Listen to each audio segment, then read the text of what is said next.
Hingga saat ini Anda masih bersama saya Rizal Wijaya di Ruang Publik KBR yang dipersembahkan oleh NLR Indonesia. Dan tema pagi hari ini Gaung Kusta bersama Babinsa dan PKK. Dan sekaligus kita juga menghadirkan dua orang narasumber, yaitu Ibu Eli Novita SKMMM, Wakil Ketua Pokja 4 TP PKK Kabupaten Tegal, serta Bapak Kapten Infanteri Sokip Setiadi, Pasiter Kodim 0712 Tegal ya. Baik, dan terkait dengan pertanyaan saya sebelum jeda tadi ke Pak Sokip ya, terkait dengan komitmen, seperti apa komitmen yang dibangun antara NLR Indonesia dan juga para Babinsa yang ada di Tegal, di Selawi, sorry. Ini seperti apa sih, dibangun seperti apa? Ini pertanyaannya juga sejalan dengan pertanyaan Mbak Wardah dari Tangsel melalui YouTube. Halo Mbak Wardah, langkah selanjutnya dari Babinsa dan PKK di Tegal seperti apa untuk melanjutkan komitmen setelah edukasi bersama NLR ini? Silakan, boleh dijawab Pak Sokip terlebih dahulu. Baik, terima kasih Mas Rial.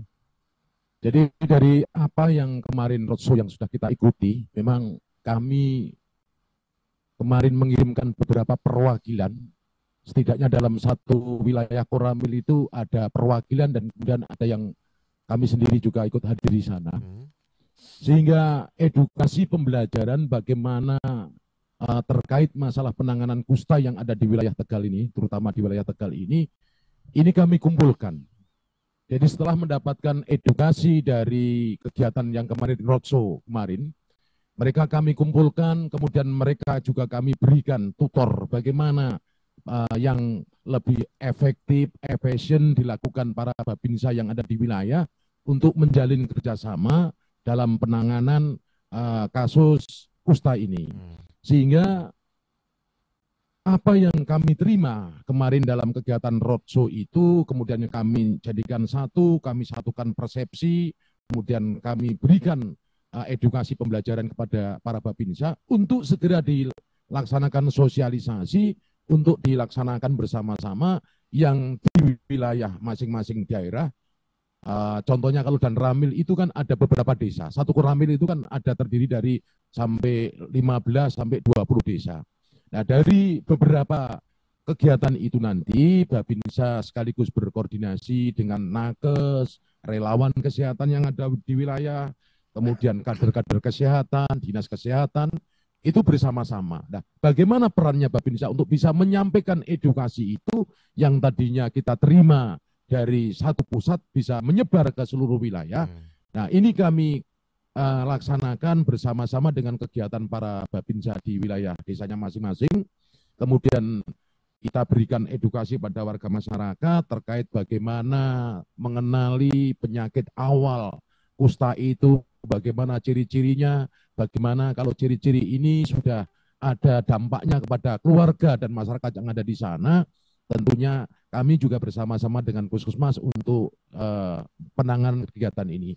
Jadi di samping kita melaksanakan kegiatan-kegiatan kumpul bareng dengan kader kesehatan, nakes di wilayah, itu kita laksanakan hampir tiap minggu kita laksanakan, Mas Rial, terutama dalam hal stunting, kemudian posyandu, dan kegiatan-kegiatan yang lain. Disitulah kami juga sisipkan bagaimana upaya penanganan masalah kusta ini yang langsung face to face dengan warga masyarakat yang sudah berkumpul lewat klaster-klaster kelompok RT dan RW itu.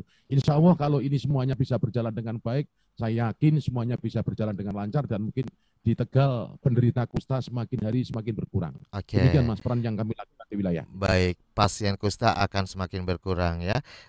Ini komitmen ini sangat bagus sekali ya untuk terus didorong ya nggak sih Pak? Dan tentunya butuh kolaborasi bukan hanya Babinsa saja atau PKK saja, tapi dengan segala lapisan masyarakat seperti itu ya Pak kira-kira ya.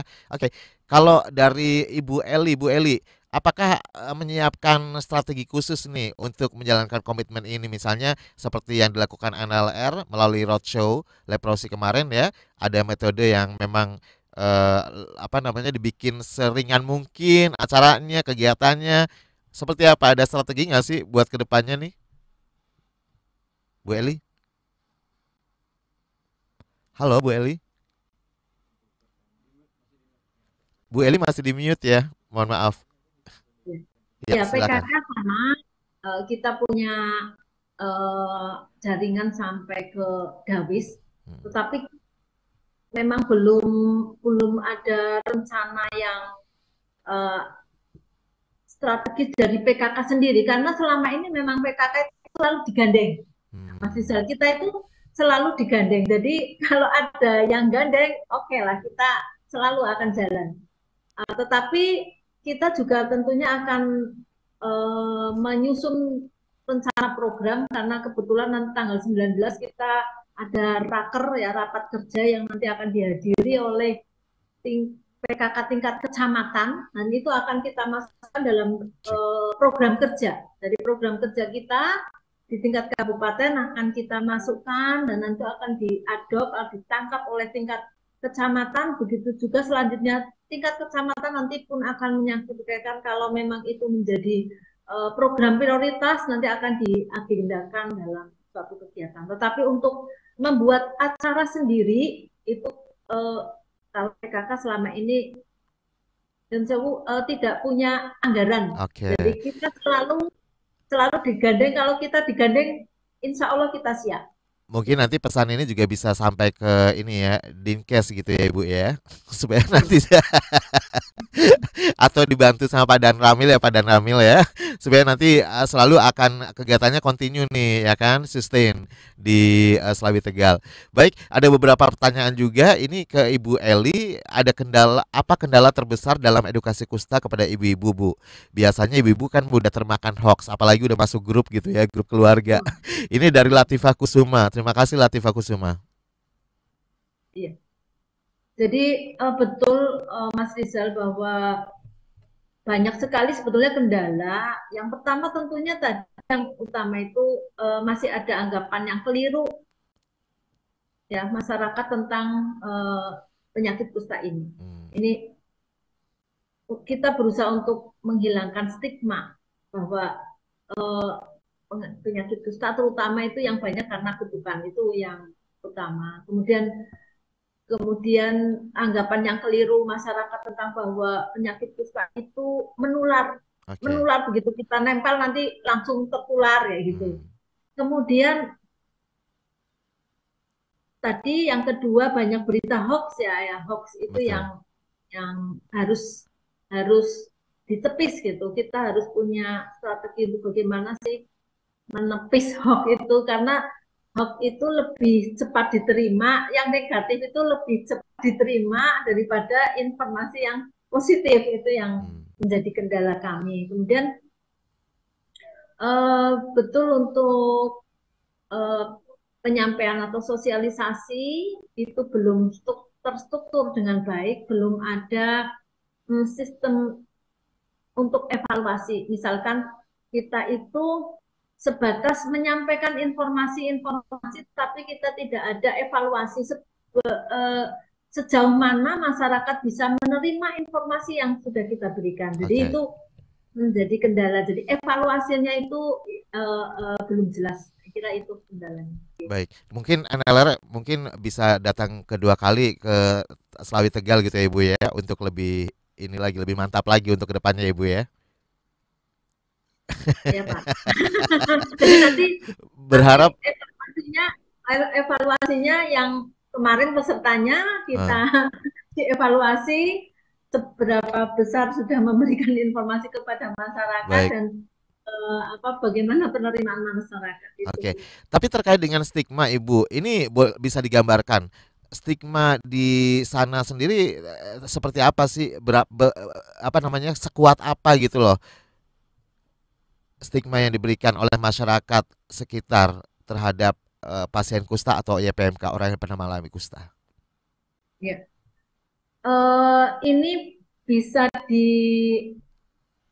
dibuktikan bahwa memang stigma itu negatif sekali ya. Jadi jangankan masyarakat, keluarga sendiri pun, dirinya sendiri pun ya, penderita itu ada beberapa yang menolak apabila dia sudah terkena untuk mau berobat, itu dia menolak. Jadi ini kan suatu tantangan tersendiri. Jadi karena ketidaktahuannya, jadi dia menerima saja, dia malu kalau dia itu dianggap kusta, karena tadi anggapannya kusta itu kutukan, gitu. Dia Oke. merasa dia berdosa gitu. Jadi itu sih. Ya. Baik. Baik, kita akan lanjutkan kembali untuk perbincangan pagi hari ini dan nanti sekaligus di ujung acara ya, saya juga akan umumkan beberapa pertanyaan yang sudah terpilih untuk mendapatkan hadiah, yaitu ada e-wallet sebesar masing-masing Rp100.000 ya untuk 5 pertanyaan terbaik. Dan kepada Pak Dan Ramil nanti ada pertanyaan juga untuk Pak Dan Ramil di sesi berikutnya. Saya akan bacakan terlebih dahulu mungkin sebelum jeda ya. Oke. Dari Isnaini Komarudin. Oh, bukan pertanyaan sih, tapi lebih ke ini kali ya. Apa namanya, masukan, input gitu. Pak Sokip, di tempat saya Babinsa itu biasanya menggandeng pusat latihan olahraga dan ikut menggembleng atlet terkait. Sepertinya akan bagus jika Babinsa ikut terjun dan mengajak komunitas untuk peduli kusta. Nah, ini nanti akan dibahas ya setelah jeda, Pak Dan Ramil. Boleh ya Pak Sokip ya? Tetap Ya, di ruang publik oke KBR, Mas jangan Budi. kemana-mana. Saya akan kembali setelah jeda iklan berikut ini.